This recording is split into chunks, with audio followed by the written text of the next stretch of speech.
se définit comme un explorateur urbain. Depuis 2016, Mourad Bencher Ahmed parcourt sa ville Tunis à la recherche d'une ruine inconnue, d'un monument abandonné, des trésors qu'il réhabilite en photo. Tunis, c'est une ville qui est underrated, comme on dit en anglais, et c'est très riche, mais les gens ne connaissent pas cette richesse. Il y a deux grandes parties dans la ville ancienne, la Médina, qui est plutôt d'architecture arabo-musulmane, et la ville moderne qui est plutôt européenne. Et les deux contiennent chacune à leur façon beaucoup de monuments qui sont très intéressants sur le point de vue historique, architectural. On peut trouver plein de petites histoires, d'anecdotes, de choses historiques qui se sont passées dans ces endroits-là. Cette auberge, par exemple, date du XVIIIe siècle. Elle faisait partie du consulat du Danemark dans la Tunisie ottomane.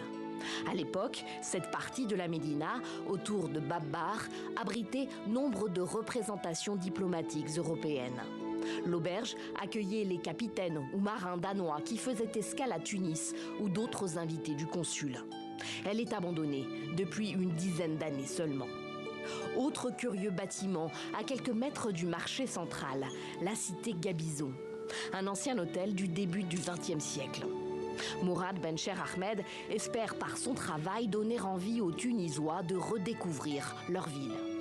Et si certaines personnes, après avoir vu mes photos, commencent à ouvrir les yeux, regarder autour d'eux, être un peu plus curieux, se documenter aussi, voilà, je pense que j'aurais réussi ma petite mission. L'une de ses dernières trouvailles, ce bâtiment orné de décorations colorées et fleuries. Le photographe n'en sait pas grand-chose, si ce n'est qu'il a été commandé par un riche avocat italien des Guidi et construit entre 1903 et 1906. C'est peut-être celles et ceux qui verront ces clichés sur les réseaux sociaux ou sur son blog Lost in Tunis qui lui en apprendront plus. Vraiment, quand je poste les photos, la réaction la plus souvent, c'est des gens qui disent « Ah, on a des endroits comme ça en Tunisie, pourquoi je ne l'ai jamais vu? Pourtant, je passe souvent par cette rue, je n'ai jamais prêté attention aux détails. » Voilà, ces gens-là. Et il y a aussi d'autres personnes qui connaissent déjà un peu les lieux, donc qui racontent un peu l'histoire. « Ah oui, quand j'étais gosse, je jouais là-bas, ou j'ai habité là-bas carrément, ou quelque chose comme ça. » Ou qui connaissent un peu l'histoire, donc ils racontent un peu. Et c'est toujours sympa parce que ça fait des retours intéressants d'expériences personnelles de gens qui connaissent l'endroit. Mourad Bencher Ahmed espère qu'en documentant ces monuments décrépits, parfois menacés de démolition, il contribue à sensibiliser ses concitoyens à la préservation du patrimoine tunisien, en particulier de la Médina de Tunis, pourtant classée au patrimoine mondial de l'UNESCO.